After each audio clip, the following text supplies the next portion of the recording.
există om pe lume care să-l iubesc mai mult. Doar tăicuțul pentru mine e Dumnezeu pe pământ.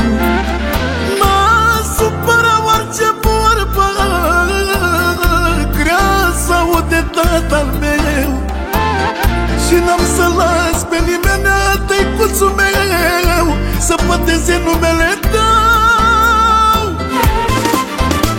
Pentru tatăl meu eu aș muri și m-aș naște de 10 ori, și oricât de greu, Doamne, mi-ar fi, pentru tăicuțul meu eu vreau să mor. Pentru tatăl meu eu aș muri și m-aș naște de 10 ori. Nu aș mai ține cont de ei mei